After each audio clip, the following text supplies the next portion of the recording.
Tsung-Mei Cheng joins me now from Princeton, New Jersey. She's a health policy research analyst at the Woodrow Wilson School of Public and International Affairs at Princeton University. Thank you for joining us. Thank you. It's good to be here. So as we know, the World Health Organization has made universal healthcare a top priority. But what are the socioeconomic benefits of making this a priority? Well, I think that it should be obvious to everyone that universal healthcare, which means that giving everyone access to needed healthcare without imposing financial hardship on them, it's important because it's an investment in human capital. You are really helping people to achieve their full potential, which not only increases the individual's welfare, but also is very good for a country. It helps with economic development and growth. Now, in the U.S., I mean, you mentioned this might be obvious, but in the U.S., there are very tough political discussions about universal health care, and it's very divided, especially when it comes to how to fund it. So what is the U.S. lacking in not having the social ethics to enforce universal health care? The U.S. is the only country in the rich, developed world that does not yet have universal health care. Today, we still have more than 20 million people without health insurance. And the main reason for people who don't have health insurance is because they say healthcare insurance policies are too expensive, so they cannot afford to buy them.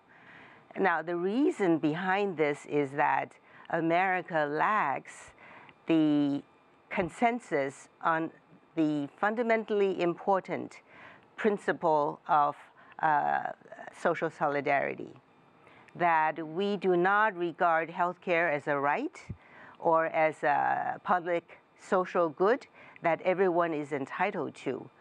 Many in this country regard healthcare as a private consumption good and should be based on your ability to pay for it. That has been... I do want us to also look elsewhere in the world. We know that it's been a decade since China unveiled its healthcare reform blueprint to address access and affordability issues. Certainly not a small undertaking with such a massive population. How has the country progressed on these fronts, and what still needs to be addressed? Well, I would say that in China's case, they started this major health reform in 2009, led by the principle of social solidarity. The Chinese government committed to that principle and said that we want everyone to have health care. It's a right. And so from there, then they went about doing 5 things that the healthcare system needed the most. First, of course, is expanding health insurance coverage. Today, most Chinese, about 95% of all Chinese, have one of the 3 types of health insurance covering them. The second thing is that they built lots of hospitals and clinics and other healthcare facilities, because before 2009, China had basically let their health sector go on their own, whether they swim or sink. Government withheld investment in the healthcare sector. So there weren't enough hospitals and not enough healthcare facilities. And the government committed vast sums of money to build new hospitals. Their goal was 2,000 public hospitals and thousands of clinics, etc. And the third thing they try to do is that they make sure that the country have the essential drug list. In other words, to have the medicines that you need for basic care. And the fourth thing is that they wanted to step up their public health service.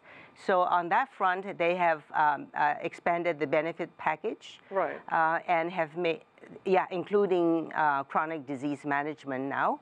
And the last thing, of course, is the most important one, is to reform their public hospitals. And progress has been made there too. So given that we have the example in China, what can groups like the WHO, who continuously try and highlight this, what can they do to really try and further this cause, given the global state of universal health care? I think the first one would be to make it very clear to the political leaders of the country that state your social ethic clearly with the public and ask them to all join. Ask all the stakeholders to come together and agree on a social ethic. Do you want solidarity? Is healthcare a right? Do you want to be your poorer brothers and sisters keepers in healthcare? I mean, once you have that fundamental principle clear, then everything else sort of follows. All right, thank you so much. Tsung-Mei Cheng there, Health Policy Research Analyst at the Woodrow Wilson School of Public and International Affairs at Princeton University.